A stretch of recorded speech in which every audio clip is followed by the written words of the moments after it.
Y para discutir el tema de la venta de Isagen nos acompaña aquí en el set de Red Más Noticias el senador Jorge Enrique Robledo, que siempre discute estos temas económicos. Doctor Robledo, buenas noches y bienvenido. Buenas noches, Camila, y un saludo a todos ustedes y a sus televidentes. Y también, como siempre, está con nosotros Mauricio Reina, que es el economista de la mesa, pero que además coincide con el gobierno nacional que Isagen se debe vender desde su punto de vista económico. Entonces le pregunto a usted, doctor Robledo, ¿por qué no se debe vender Isagen? Si finalmente se va a necesitar esa plata para las vías de cuarta generación, como han dicho. Yo diría que la venta de Isagen es semejante a la locura de aquel que decidió vender la gallina de los huevos de oro. Ustedes se acuerdan de esa fábula, ¿no? Alguien tenía una gallina que producía huevos de oro y un día se le ocurrió que si la mataba, pues iba a, digamos, a ganar mucho más que lo que tenía.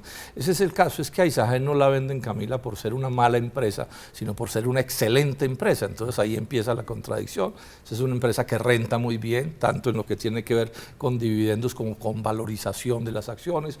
Es una empresa que opera pues correctamente, es un bien estratégico en lo que tiene que ver con la energía en Colombia, y esto es muy importante. Se le va a vender a los inversionistas extranjeros, y como si fuera poco, y esto pues se ha mencionado también poco, la idea del gobierno es prestarle esa plata a los grandes constructores de las vías 4G, y nos han dicho que durante los 8 primeros años de ese crédito no pagarían intereses, serían pues años de gracia, que llaman. O sea, nos vamos y a eso, por supuesto, entonces terminaría el gobierno nacional recibiendo, o sea, recibiendo menos que lo que hoy está recibiendo cuando el país está necesitado. Entonces nosotros pensamos, somos muchos, que pensamos que el gobierno debe resolver ese asunto de las vías 4G de otra manera, y sería bueno empezar otra discusión que está por plantearse, si es verdad que todas las vías de 4G son tan estratégicas como dicen, que a mí yo he visto en los mapas y he visto unas que son bastante sospechosas en cuanto a su carácter estratégico. Senador, aunque el mapa de las vías de 4G es susceptible de discusión y sujeto a debate, en todo caso, parece haber consenso en que este país necesita subir del infame puesto de infraestructura en que se encuentra en este momento.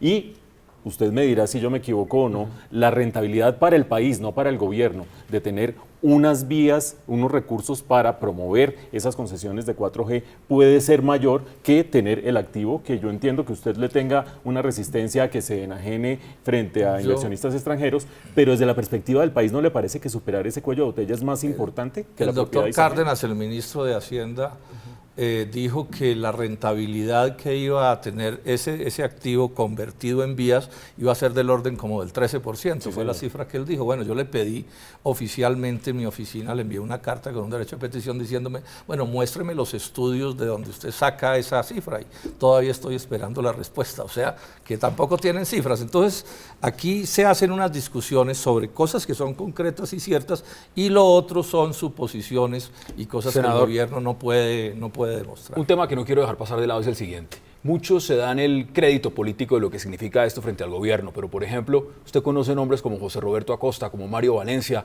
la Red de Justicia Tributaria. Fueron muchos los individuos que estuvieron detrás de este tema de Isagen.